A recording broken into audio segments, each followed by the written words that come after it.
बार फिर से आप सभी का स्वागत है। विधानसभा से आ रही मुकेश भाकर को लेकर बड़ी जानकारी। कांग्रेस विधायक मुकेश भाकर का निलंबन रद्द होने पर सहमति बनी। मुकेश भाकर कांग्रेस विधायक दल की बैठक में पहुंचे। कहा, नेता प्रतिपक्ष टीकाराम जूली की हो चुकी है विधानसभा अध्यक्ष से बात। भाकर बोले, मैं खुद भी आज मिलकर आया विधानसभा अध्यक्ष के आवास पर। अध्यक्ष बोले, जनता के मुद्दों पर सकारात्मक सोच के साथ बात होनी चाहिए। भाकर बोले, बैठक के बाद पता लगेगा आधिकारिक स्टेटस। तो बड़ी जानकारी आपको दे रहे हैं।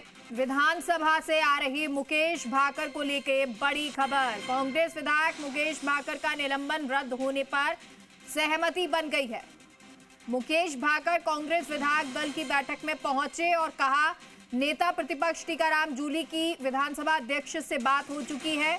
भाकर बोले, मैं खुद भी आज मिलकर आया विधानसभा अध्यक्ष के आवास पर।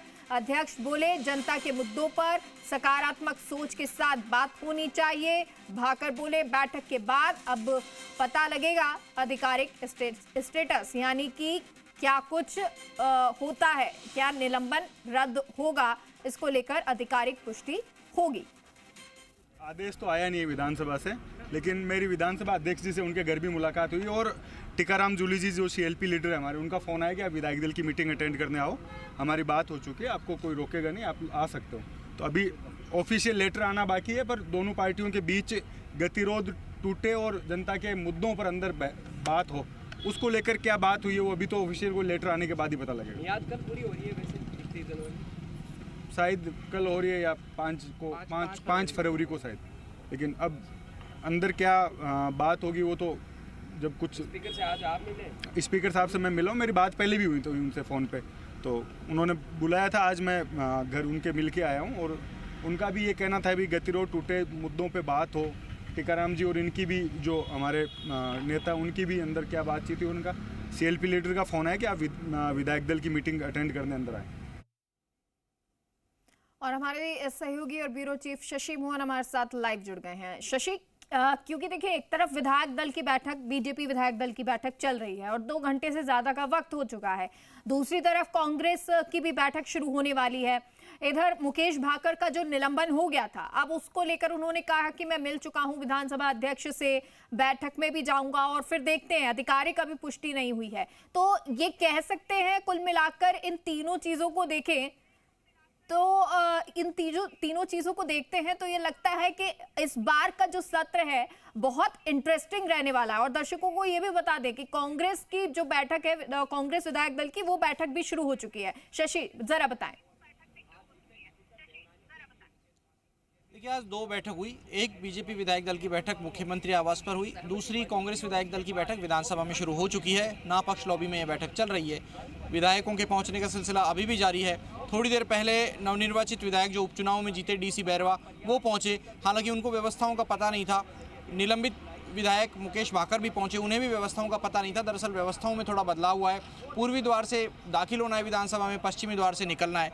लेकिन इस बीच मुकेश भाकर जब पहुंचे तो सवाल ये था कि वो 6 महीने के लिए निलंबित हैं, ऐसे में क्या उन्हें विधानसभा में दाखिल होने दिया जाएगा? जब हमने उनसे बातचीत की तो पता चला कि उनका निलंबन निरस्त करने पर, उनका निलंबन रद्द करने पर सहमति बन चुकी है। और कल जो सर्वदलीय बैठक हुई थी उसमें ये सहमति बनी है। जोगाराम पटेल ने भी यही संकेत दिए थे कि अगर विपक्ष की तरफ से कोई प्रस्ताव लाया जाता है, आग्रह किया जाता है और अच्छे व्यवहार और सदाशयता के साथ बात रखने का आश्वासन दिया जाता है, तो सत्ता पक्ष भी उस पर सद्भावना से विचार करेगा। अध्यक्ष से भी इस पर पॉजिटिव रेस्पॉन्स के साथ विचार करने का आग्रह किया जाएगा। और उसी को लेकर सीएलपी लीडर टीकाराम जूली की बातचीत हुई विधानसभा अध्यक्ष से। आज खुद मुकेश भाकर विधानसभा अध्यक्ष से उनके आवास पर मिलकर आए। इससे पहले उनकी फ़ोन पर बातचीत हुई और इस बातचीत के बाद रास्ता निकल गया है। विधानसभा अध्यक्ष के सचिवालय की तरफ से भी विधानसभा मार्शल को सूचित कर दिया गया है कि मुकेश भाकर को विधानसभा में दाखिल होने दिया जाए। और अब भाकर विधायक दल की बैठक में पहुंच गए हैं। हालांकि मुकेश भाकर ज़्यादा कुछ कहने से बचते दिखे, लेकिन उन्होंने ये ज़रूर कहा कि विधानसभा अध्यक्ष भी चाहते हैं कि सदन में सब मिलकर के काम करें, जनता के मुद्दे उठाएं और जनता के मुद्दों को सरकार की जानकारी में लाएं, जिससे जनता को रिलीफ जितना ज़्यादा मिल सके उतना बेहतर है। और इसी के चलते निलंबन रद्द होने पर सैद्धांतिक रूप से सहमति बन चुकी है। लेकिन एक प्रक्रिया होती है, प्रक्रिया यह कहती है कि अगर किसी विधायक का निलंबन सदन में प्रस्ताव पारित करके हुआ है तो उसका निलंबन निरस्त भी प्रस्ताव पारित करके सदस्यों की सहमति से ही होगा।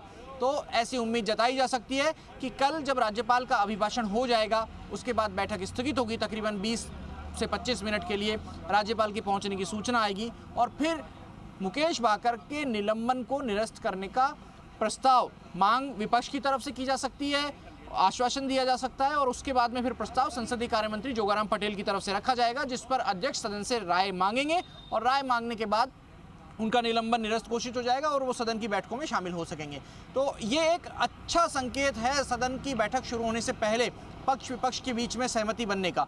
तो इसे सकारात्मक रूप से विपक्ष भी लेगा संभवतः और सत्ता पक्ष भी इसको पॉजिटिव अप्रोच के साथ देखेगा। जी बिल्कुल शशि, और अगर मुद्दों की बात करें, क्योंकि अब जब ये सत्र शुरू होने जा रहा है, दोनों दल जो है, चाहे वो बीजेपी हो, सरकार हो या फिर विपक्ष हो, दोनों अपनी अपनी तैयारियों में जुटे हुए हैं, जैसा कि अभी बैठक चल भी रही है।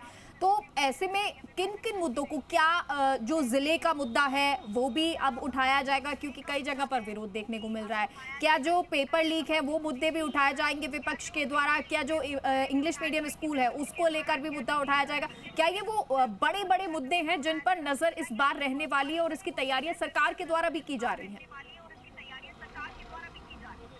देखिए, पेपर लीक का मुद्दा उठेगा, लेकिन इसकी संभावना कम है कि विपक्ष की तरफ से ये मुद्दा उठाया जाए, क्योंकि पूर्ववर्ती सरकार के समय के पेपर लीक होने के विषय ज़्यादा आते रहे। एसओजी ने भी जो पिछले दिनों कार्रवाई की है, चाहे एलडीसी परीक्षा 2022 की बात हो या सब इंस्पेक्टर भर्ती परीक्षा 2021 की बात हो, तो वो पूर्ववर्ती सरकार के समय के पेपर लीक के मुद्दे उठे।